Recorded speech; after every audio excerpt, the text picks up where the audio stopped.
छीनने वाले का कभी पेट नहीं भरा और बांटने वाला कभी भूखा नहीं मरा। यह कहानी यही दर्शाती है। एक बार एक सेठ होता है जिसके पास अपार धन होता है, लेकिन अगर दान की बात की जाए तो उससे एक पैसा तक नहीं छूटता। उसकी पत्नी उनकी हरकतों से बहुत परेशान थी। उनको बोलती थी कि कुछ तो दान कर दिया करो, तुम्हारा यश फैलेगा। लेकिन वह एक ही बात कहता था कि मेरी मेहनत की कमाई है, ऐसे में जाया नहीं होने दूंगा। अगर कोई भिक्षुक भी उनके घर आ जाता वह उसको धक्के मारकर बाहर निकाल देता। एक बार उनकी पत्नी उनको बोलती है कि जाओ गंगा नहाओ, कुछ ना कुछ आपके पाप धुल जाएंगे। वह तैयार हो जाता है और पैदल अपने घर से चलने लगता है। 12 किलोमीटर की दूरी तय करता है और नहाता भी ऐसी जगह जहां दूर दूर तक कोई परिंदा भी पर ना मारे। जैसे ही डुबकी लगाता है, भगवान श्री हरि पंडित का रूप धार कर उनके सम्मुख आ जाते हैं और बोलते हैं कि सेठ जी मेरे धन्य भाग जो आपके दर्शन हुए। और सेठ जी उनको देखकर चौंक जाता है कि ये कहां से आ गए, मुझे तो दूर दूर तक कोई यहाँ दिखाई नहीं दे रहा था। और जो पंडित होते हैं उनको बोलते हैं कि आप मुझे 1 साल का राशन प्रदान करें, मैं आपका तहे दिल से धन्यवाद करना चाहूंगा। यह सुनते ही जो सेठ होते हैं वह बोलते हैं कि मैं तुम्हें एक समय का भोजन भी नहीं दे सकता। यह बात सुनते ही पंडित हंसने लगता है और बोलता है कि ऐसे तो मैं तुम्हें गंगा से नहीं निकलने दूंगा, यह मेरी जगह है, कुछ ना कुछ तो देना होगा। अब सेठ सोचने लगता है कि इससे उधार की जाए।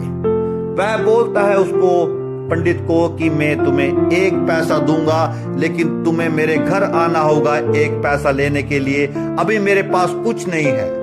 पंडित तैयार हो जाता है और जो सेठ होता है नहा धोकर अपने घर चला जाता है। जैसे विश्राम अवस्था में होता है, जो पंडित होता है वह फटाक से उनके घर चला जाता है, क्योंकि जो पंडित होता है भगवान श्री हरि होते हैं।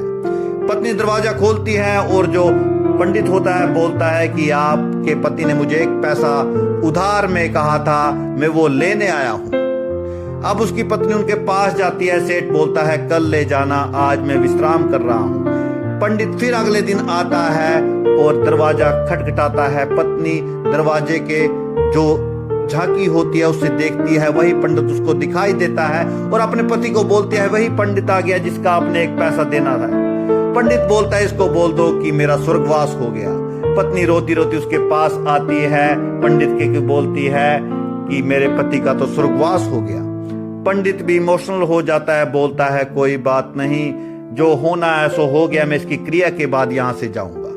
क्रिया के बाद अब सेठ को चिंता होने लगी कि ये पंडित तो पैसा लेकर मानेगा, लेकिन कंजूस की सीमा तब पार हुई जब पंडित चिता पे लेट गया।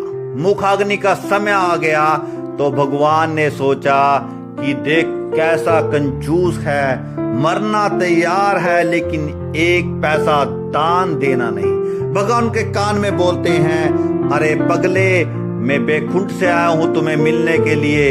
यह बात सुनते ही वह सेठ आंखें खोलता है, लेकिन दिखता है वही पंडित उसको दिखाई देता है। बोलता है मेरे साथ मजाक कर रहा है, फिर से सो जाता है।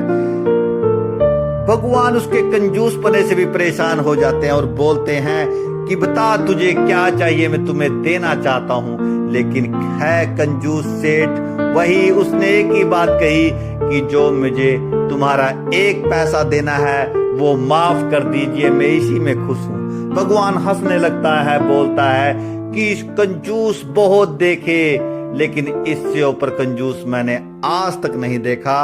और भगवान उसकी जो बुद्धि होती है वह बदल देते हैं। जो वो कंजूस सेठ होता है वो दानी बन जाता है। अब लोगों को भोजन खिलाता है, बड़े बड़े मंदिरों में दान कर देता है।